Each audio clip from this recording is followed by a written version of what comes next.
The following podcast is brought to you exclusively by the Rad Rob Radio Network. Welcome to Uncanceled with Drake Wuertz, where we put God, family, and country first and challenge the woke cancel culture one episode at a time. Now, please welcome the host of the show, Drake Wuertz, and Rad Rob Francois.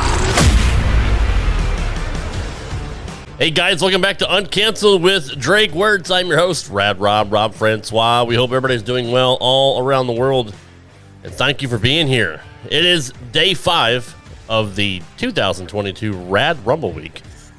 Royal Rumble on a Saturday this year, which is very, very weird. So it's we're doing about 8 shows in 6 days, so it's a little bit crazy. You hear the laughter of my good friend, Mr. Drake Wuertz. Good evening, sir. How's it going? Oh man, I'm blessed and grateful. How are you on this this Royal Rumble-thon that you're going on here, the Rad Rumble? Tired, yeah, pretty tired. But no, it's always a fun thing to do. I do it every year for the Royal Rumble and for WrestleMania. This year will be Radmania 4. So We'll do the same thing, 7 days of shows leading up to WrestleMania. So yeah, it's fun. It's just something I decided to do when I started podcasting to kind of just give people extra content. But it's good to have you here, and we're going to talk some Royal Rumble. Not usually what we do on this show, but for those of you that don't typically listen, this is a Christian conservative podcast. But tonight we're going to be talking about Royal Rumble. I know you've been a big wrestling fan your whole life. Yes. What's your earliest memories of watching the Royal Rumble? Oh man! Well, you know, just the whole concept of the Royal Rumble, which I'm sure a lot of our listeners who are wrestling fans know, came from Pat Patterson. Yep. You know, just the whole idea of one man enters every 2 minutes, and you know, with the old Titan time, sometimes that 2 minutes will be 40 seconds, or you know, being behind the scenes, I know that sometimes that clock needs to be fudged with a little bit just for pay-per-view and drama purposes. But you know, just as a kid growing up, always fascinated, and just the visual of a ring full of these warriors just battling it out, trying to be the king of the mountain and throw each other over the top rope. It was just always fascinating to me.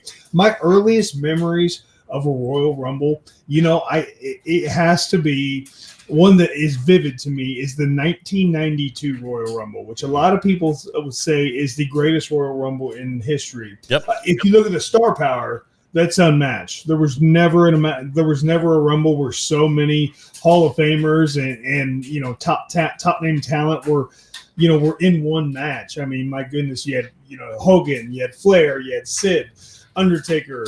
I think Savage was in there. Yep. Kerry Von Erich, Texas Tornado, Shawn Michaels, $1 Million Man. I mean, the list just goes on and on and on. British Bulldog, Roddy Piper. Yeah, Roddy Piper, absolutely. Yeah. But I remember watching that with my dad. And as a kid growing up, you know, I'm a Hulkamaniac, Ultimate Warrior fan, and you know, always cheer for the baby faces, but my dad and his friends, they were cheering for the Nature Boy Ric Flair. You know, he'd just come over from WCW and was the real world's champion. And I think he came in at number 3, lasted the whole entire time. And they were just cheering. And I was just so mad as a little kid that Ric Flair won, but I'll just never forget that, watching that Royal Rumble, which led to WrestleMania 8, which was the first WrestleMania that I attended as a young 7-year-old Hulkamaniac in Indianapolis, Indiana at the Hoosier Dome. So the 92 Royal Rumble is my earliest memories of having a vividly watching that. For me, it was 1989. I was 12, almost 13, and that was actually the first pay-per-view I ever saw live on TV. So that was my first. WrestleMania 5 that year was my second, but I just remember the fun and excitement as a kid. I mean, there's no internet, you know, the dirt sheets were around, but I was a kid. I didn't subscribe to any of them. Yeah. But you never knew what was going to happen. Back then, I was still kayfabed everything. So sure. I didn't know who was going to come out. Like when when Axe and Smash came out, 1 and 2 of Demolition, and they had to fight each other, I was like, whoa, holy crap. Like, what are the odds, what are the odds of that, right? And I missed them, like, picking their numbers. A good guy's going to fight a good guy. Whoa. Yeah, that too. And I missed, the times where they'd pick the numbers. They'd, like, roll the basket, and they'd reach in and grab a number. And, there was some chicanery with Ted DiBiase one year. He bought number 30 from Slick. It was really, and then the following year, because of it, he was number 1. So it's just kind of cool between like 89 and 90 how they had that continuing storyline. But yeah, man, just seeing all those people in there hanging on the ropes, hanging on the turnbuckles, you don't know who's going to win. And then all the craziness with like Shawn Michaels hanging off the top rope with 1 foot hitting the ground, and 95, Davey Boy thought he won, and Shawn comes, nips up and comes back in and throws Davey Boy out to win. There's just been so many cool moments. Kofi does his thing every single year, but it's one of my favorite events. You know what? Another very early memory I have is one that I think gets forgotten about a little bit, but the 94 Royal Rumble from Providence, Rhode Island. That's where Undertaker and Yokozuna had that casket match, and the Undertaker ascended. Yes. And like 10 heels came out and beat the crap out of the Undertaker. And that's the Owen and Bret Hart against the Quebecers. The tension between the Hart brothers really ramped up there. And then, of course, the perfectly timed and perfectly executed Lex Luger and Bret Hart getting eliminated and their feet touching the floor at the same time. You could not have done that any better. I agree. Like, that gets forgotten about. That is so difficult to pull off. They did it one take in front of a live crowd. The camera angle was perfect. Both, their feet hit the ground legitimately at the same time. There was no ifs, ands, or buts about it. Just the professionalism and the ability and talent that went into pulling that off live between Bret Hart and Lex Luger. That was amazing. And that led to WrestleMania 10, which is another great WrestleMania. And if you remember, like, Luger was 6'5", and Bret was at least 5'11", 6 foot maybe. 6'1", so maybe. You really had to kind of time that out because Lex's feet should have hit first. It's and then you have the accidental double elimination of John Cena and Batista. Oh, 2005. Yeah, when they screwed that up and they somehow both hit the floor first and got back in the ring, and Vince came out and blew both his quads. Blew his quads. Did you ever hear any stories about that from anybody about how that happened? Oh yeah, I sure did. Yeah, for Charles Robinson told me. So Vince, he came in and then he stood up and then he went down, and, and he's just sitting there. He's looking at Charles. Just so much is going on in the referee's earpieces. But I guess the part that I remember is, Vince wanted to get to the back, kind of walk on his own.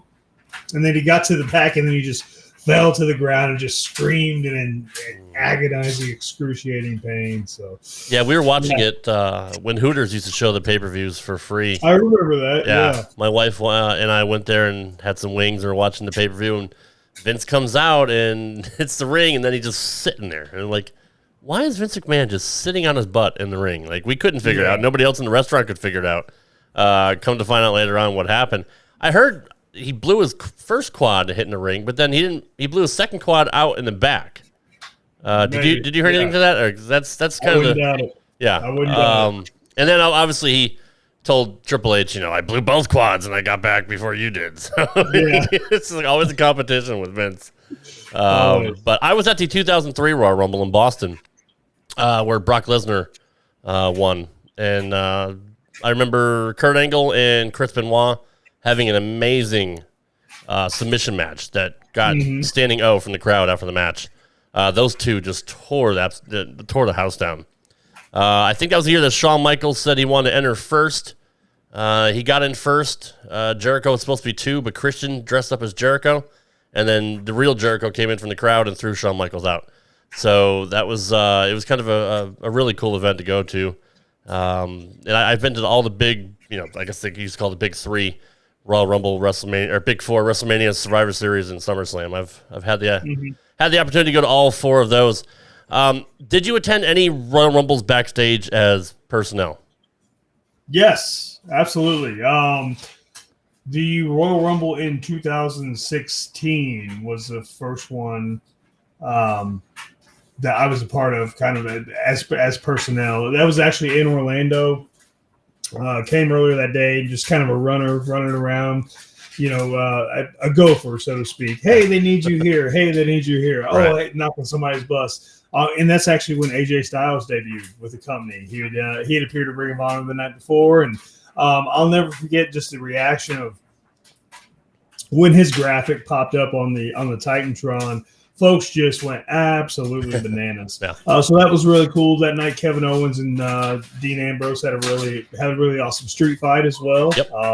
So that was cool to watch. But yeah, that was my first time being there backstage. And then coincidentally, the next year, I want to say it was in San Antonio.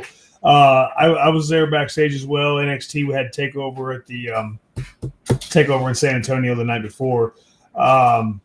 But there was a guy who just happened to make his way backstage. He just kind of blended in. He just kind of blended in past security, which, I mean, I hate to say it's kind of easier to do than you would think. I mean, if you just kind of look, if you walk around with confidence and just kind of blend in, then you can look like you're a part of somebody's entourage. That's true. Just act like you belong there. Like, yeah. Exactly. You belong there. Yeah. And so this guy walked up next to Jericho and was like, "Hey, here's Jericho. I can't take a picture." And Jericho looked at me. He's like, "Drake, get this guy out of here." I just grabbed the dude and I'm like a referee in my security, but I just grabbed the dude and threw him and I said, "Hey, get this guy out of here."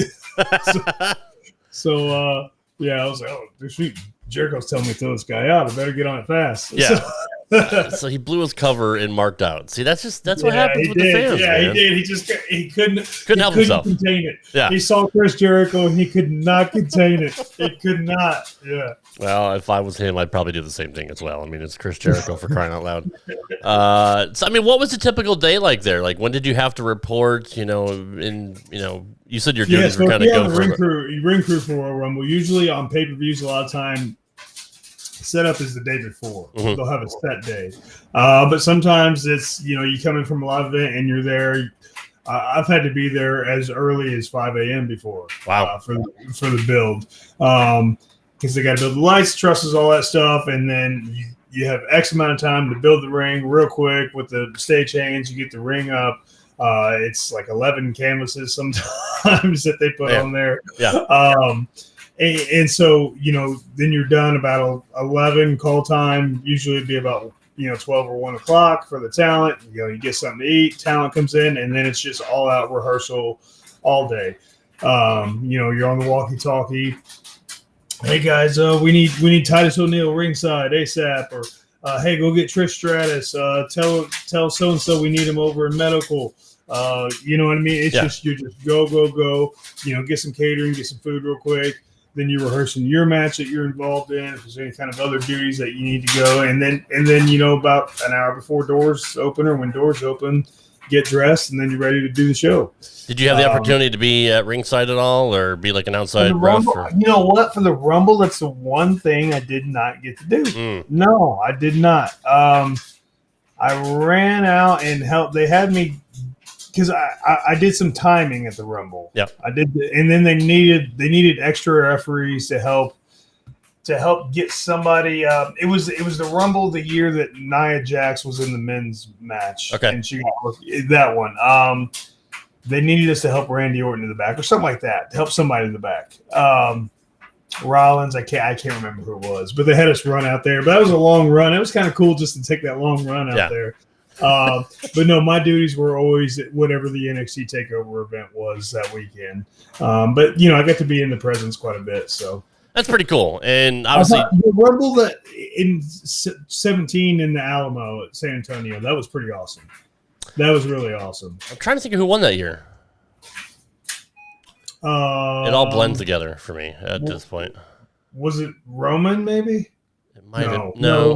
He wrestled Undertaker at Mania. I'm trying to remember who wrestled for the title at Mania that year. I'll look it up while we're sitting here. But yeah. So you said you're doing timing things. Like what? Jeez, I can't even talk. What did that involve?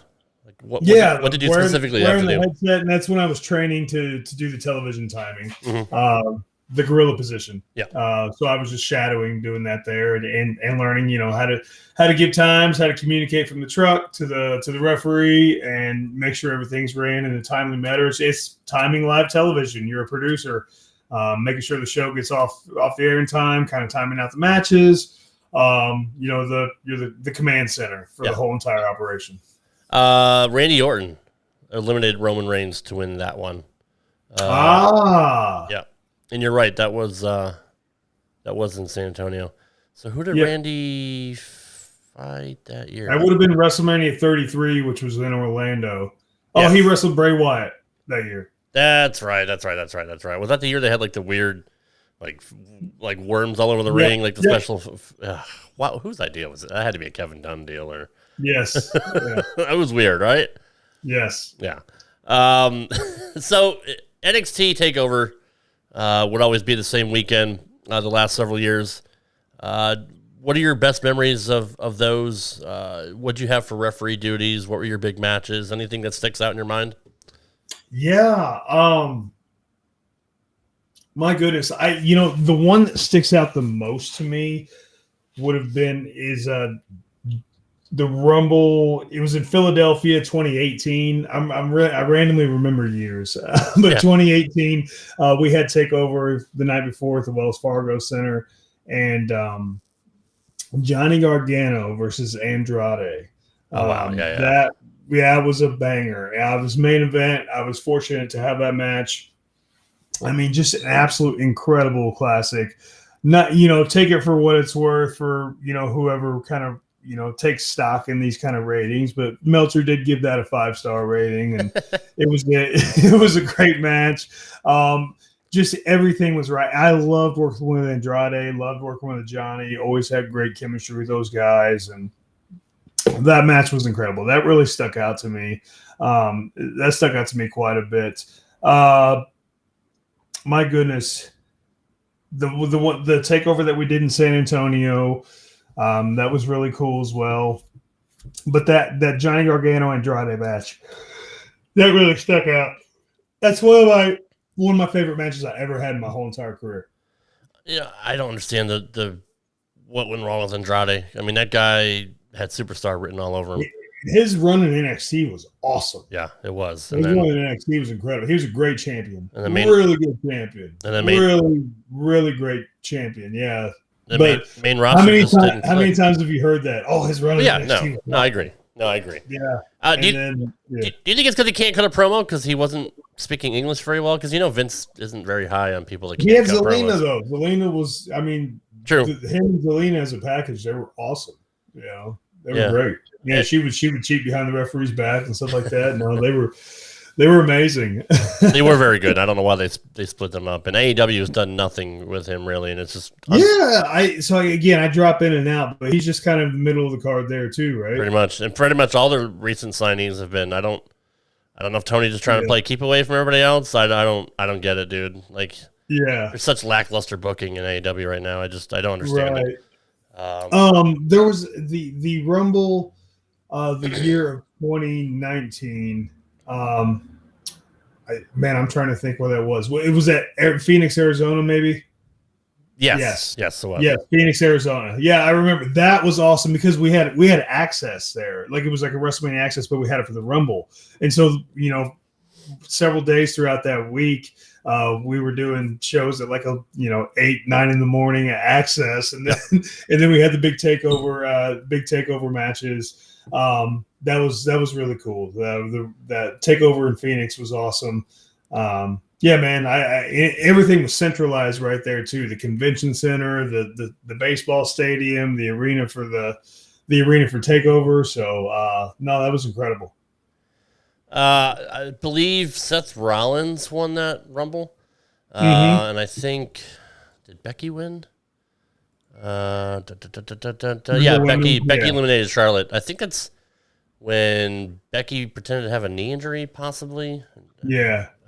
So it's all vague to me, dude. Like all these years, like when I get old, when you get old, recent years, everything just jumbles together and it's hard to remember. I'm trying to think of TakeOver that year. Look up what the TakeOver about. For some reason, that's escaping me. TakeOver Phoenix. Let's see. We had Io Shirai and Kairi Sane defeated Marina Shafir and Jessamine Duke. The Forgotten Sons defeated Street Profits. The War Raiders defeated the Undisputed Era, O'Reilly and Strong. Matt Riddle defeated Cassius Ohno. I think that was Matt Riddle's debut, if I'm not mistaken. It was. I had that. I did have that match. Yes. Johnny Gargano defeated Ricochet for the North American Championship. Shayna Baszler defeated Bianca Belair, and Tommaso Ciampa took on Aleister Black, and Ciampa retained his title.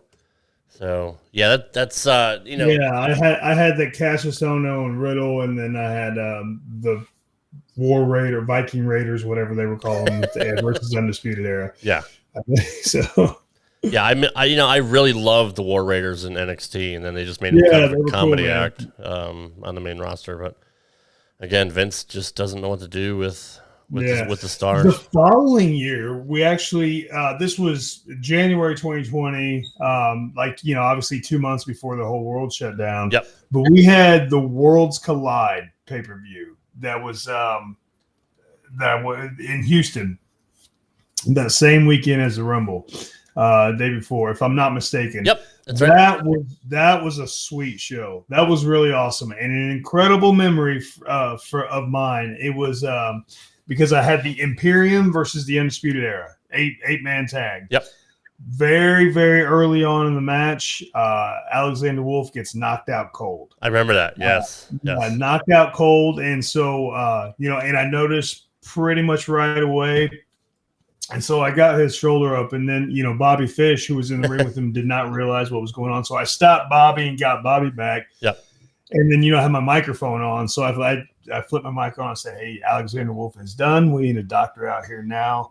I'm keeping him calm and making sure I'm holding his head and neck, make sure he's breathing and everything. So the doctor came out and got him, but we still have about 25 more minutes of a match that we have to do with 4-on-3. So then it was absolute chaos after that. So I'm communicating from one side of the ring to the other.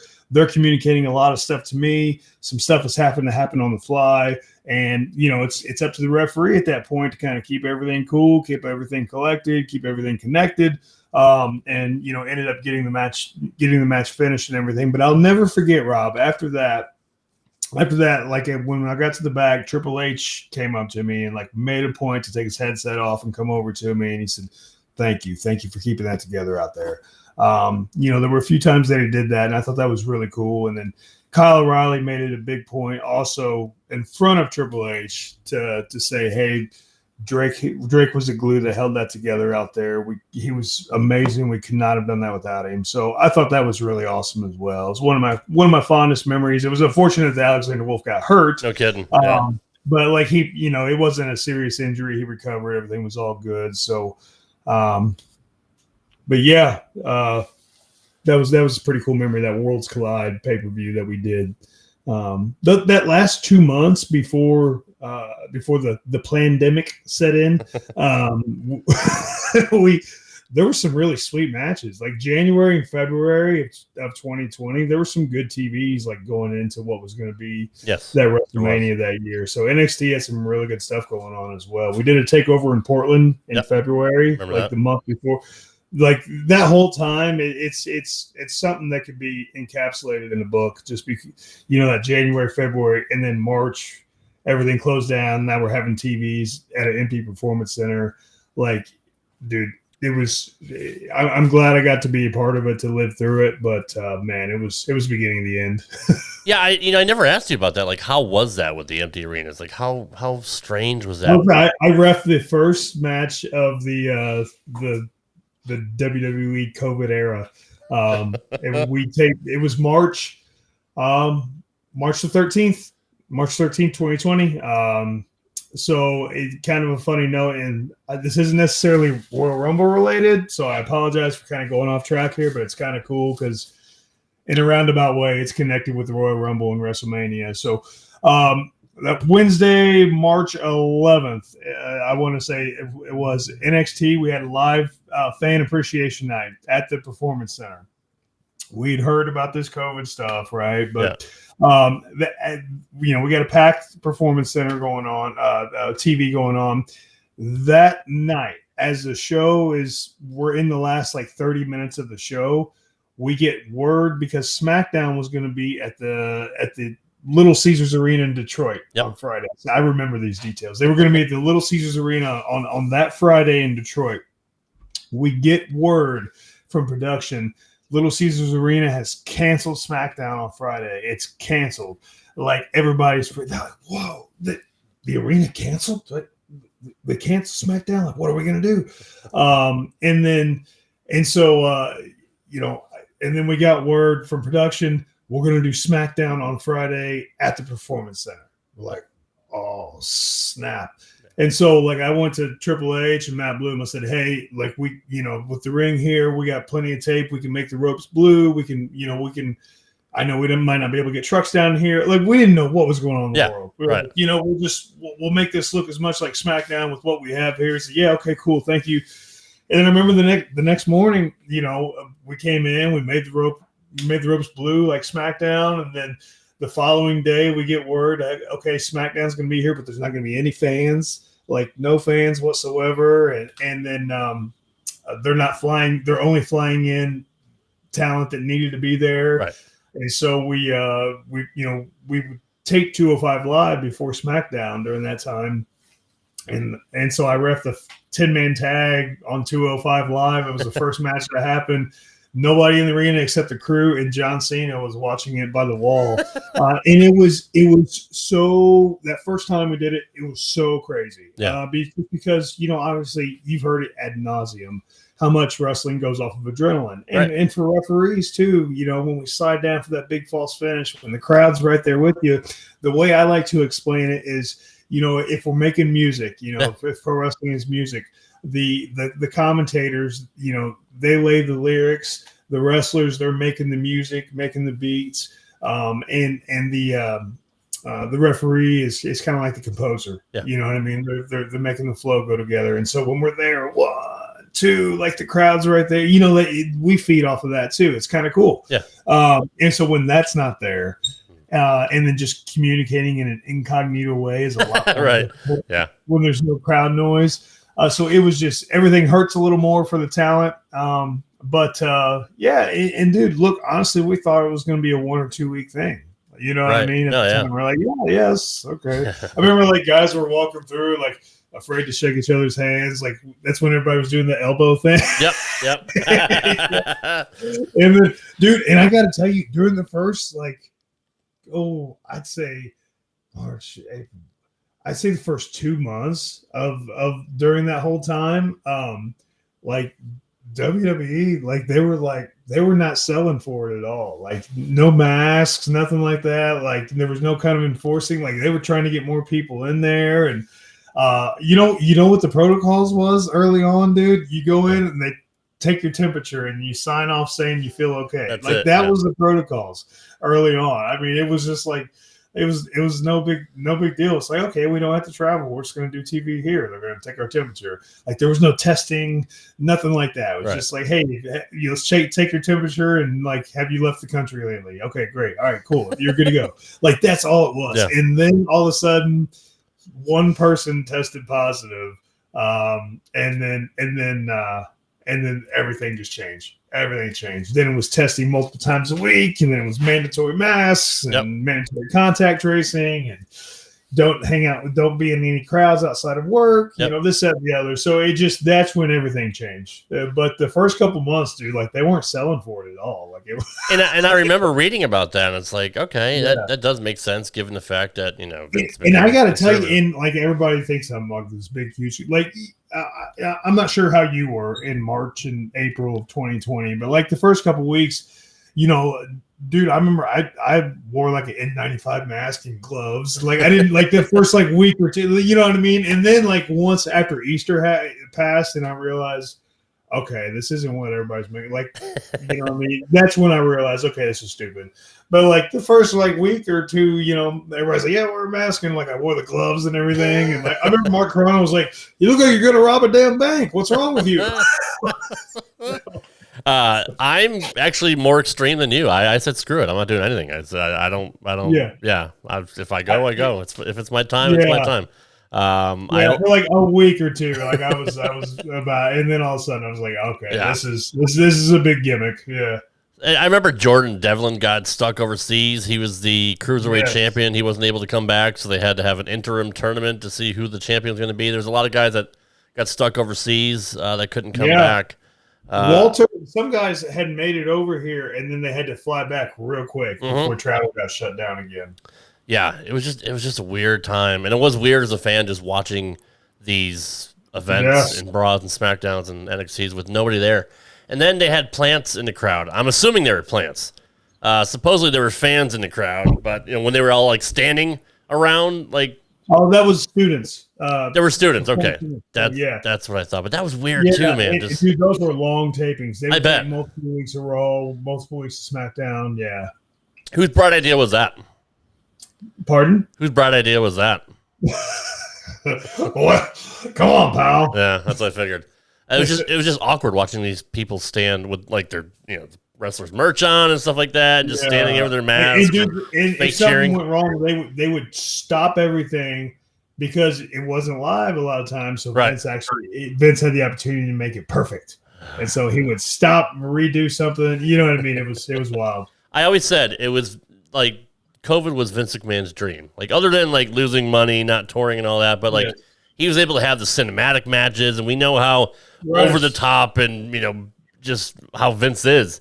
That had to be like his favorite storytelling time when he's able to do like the Bray Wyatt stuff and the Money in the Bank where we're gonna climb the top of the Titan Tower. We're gonna get them like it's just that had to be like it's part of the pun, a wet dream for Vince McMahon because that's just right in his wheelhouse. That's sports entertainment the way he always wanted it to be. Getting back to the Rumble, is there anything else that kind of sticks out in your mind as like your favorite moments? Like, I always thought the Chris Benoit elimination of Big Show was kind of cool, where he had to like kind of drag him over the ropes with a headlock.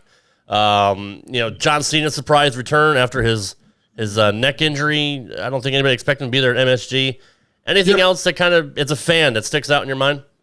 Oh my gosh, yeah, Royal Rumble 2000, the Dudley Boys versus the Hardy Boys in that TLC match. Oh yeah, also Cactus Jack versus Triple H, that insane street fight where Triple H gave Cactus Jack a pedigree and a thumbtack face first, and he got that like a piece of a broken pallet stuck in his leg. Yeah, you know what else? I think it's the Royal Rumble 2007 where Kane eliminated Sabu by choke slamming him through a table.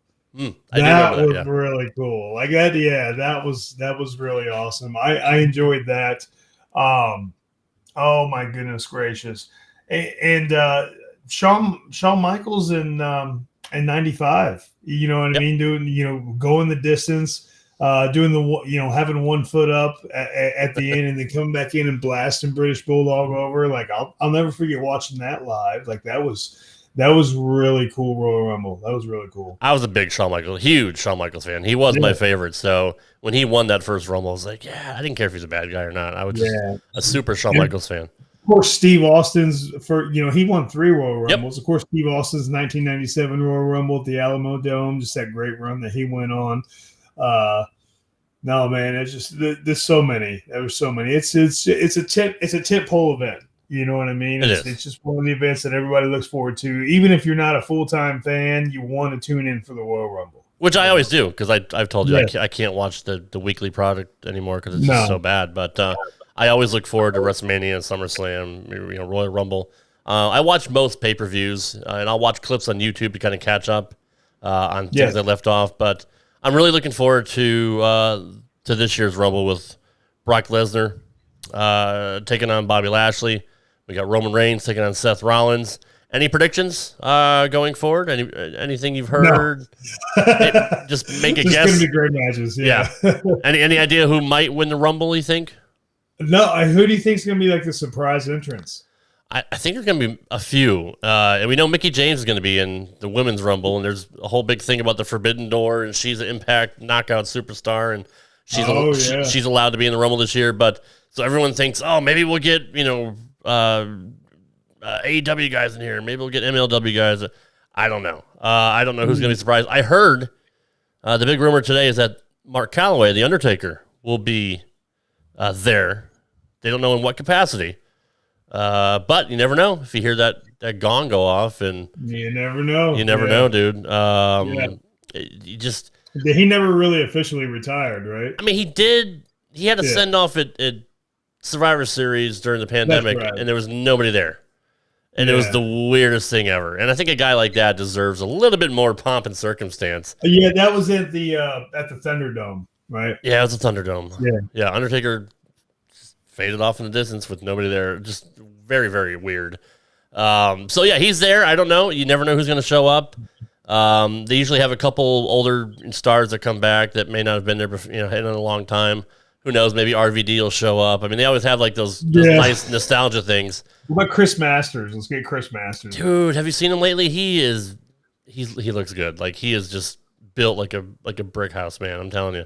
Good. It looks like he got his life back under control and he's clean and he's still wrestling indies as far as I know. I don't know. I think to me, like Kevin Owens should win because he never got that really, really good run. He got the belt handed to him by Triple H, when Seth turned. Got squashed by Goldberg before WrestleMania that year.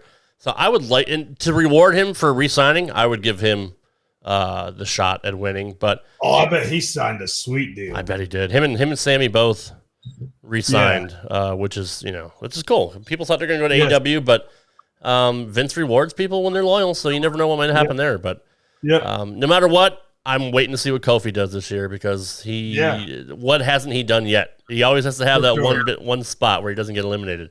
And like you say, in front of live TV, how hard is that, dude? Like, did Kofi pull off whatever spot? Some really incredible stuff. Amazing stuff and not screw it up at all. Like, don't sleep on Kofi. He's a pro's pro. And that's really hard to do. And like you said, to pull off the Rumble, whether it's timing or remembering your spots and not screwing up your spots on live TV, it's, for the most part, they're about 99% on of not screwing things up over the years. So it's a well-oiled machine. I'm always going to be a WWE fan, even though they treated you like crap, jerk. Oh, no, that's all good. But, I mean, I'm always going to watch the big events. Yeah. So I'm looking forward to the Rumble. I mean, they're a big, billion-dollar corporation. I had a good 7 years there, and that's a good run, dude. Made some great money, but now guys got me on another path, and we're fulfilling the calling He's got for me, man. And it's something my pastor talked about this today, like, and I've really framed this lately. Is like we don't frame success the way the world frames it. Like success is fulfilling God's will for our life and being faithful to Him. And so, yes, I enjoy watching wrestling. Like I said, I'll just about every night I fall asleep watching some kind of old wrestling. It's just by habit and by nature. Me too. God's got other plans in store for me right now. So everything happens for a reason, my brother. That's true. Now I have to ask you because they always say never in wrestling. And I know you said you don't want another run, but let's just play fantasy booker for a second. If Johnny Ace called you up tomorrow and said, "We need you for the Rumble. We need some help backstage. We're shorthanded. We got people out. Can you come back to help us out?" What would you say? Mr. Laurinaitis, I apologize. I don't have time. Sorry. My kid's got a softball game. I didn't think you would ever go back because you're not the same old looking for money. I need one more run, brother. That's not for you. But I just thought I'd kind of throw you off your game there for a second.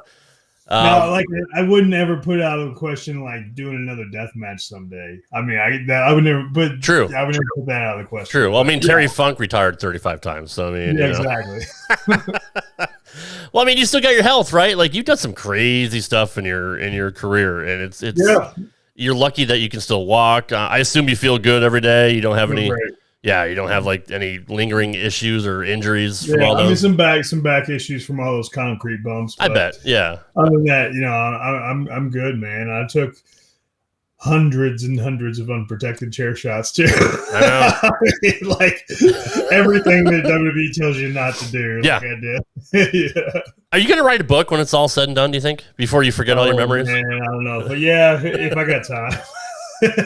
I mean, it's a great story to tell, just how you started, being down in the dumps, being an addict, and then getting out of it, pulling yourself up, getting a big run in the biggest company in the world, and, getting let go because of your beliefs and your skin color, and then, hopefully becoming, in the House of Representatives in Florida, and who knows after that. So maybe 20 years from now, when you're president of the United States, you'll write a book. I'm a statesman. Yeah. I tried to lead you in one direction. That's my bad. Well, good show, brother. Always fun to talk wrestling with you. I know we don't do it a lot on this show. Yes. But it's always fun to pick your brain because you were there, and you have a lot of great experiences that nobody else. I guess the Royal Rumble match, it has multiple producers assigned to it because there is a lot of moving parts that have to happen. So so much respect and so much hats off for everybody that's involved in the Rumble match, everybody that's involved in the production. It is a giant wheel that has to keep moving. And I'm blessed to be a small blessed to have been a small part of it. Where can people find you on social media and let them know about your campaign and what you got going on here? Any appearances you got in the coming weeks? Yeah, you can find me on Facebook at Vote Drake Wuertz. Sign up for my newsletter, my weekly e-blast at votedrake.com. That'll have a direct feed to all events that we have going on here in the Central Florida area. You can also there, I invite you to prayerfully consider making a donation to my campaign.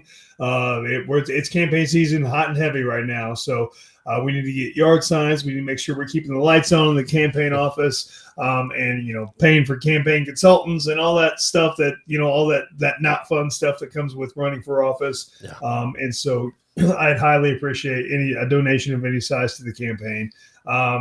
Yeah, man, that's where you can find me. You can also find me on Instagram at @theDrakeWuertz.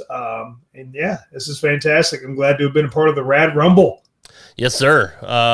It's almost over too. This is day 6 or day 5. So one more day. I got the Rumble pregame and postgame show, and then it's a wrap for the Rad Rumble 2022.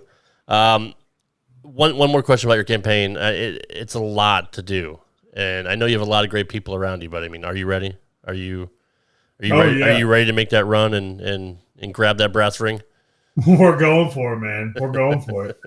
We have redistricting going on, and so the scope of my race might change quite drastically. No kidding. Yeah, so it could go from me going against the Democrat incumbent to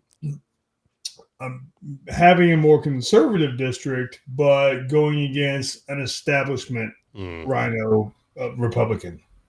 Well, you're young, you have fresh views, and I think people are looking for a change. I think this is the perfect storm for you to take that seat, brother. So we hope it happens. Do it, man.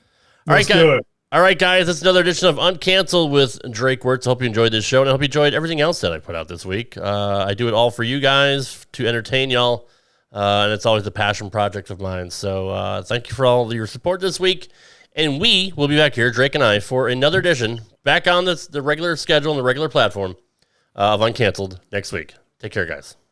Thanks, guys. God bless. Thanks for listening to Uncanceled with Drake Wuertz.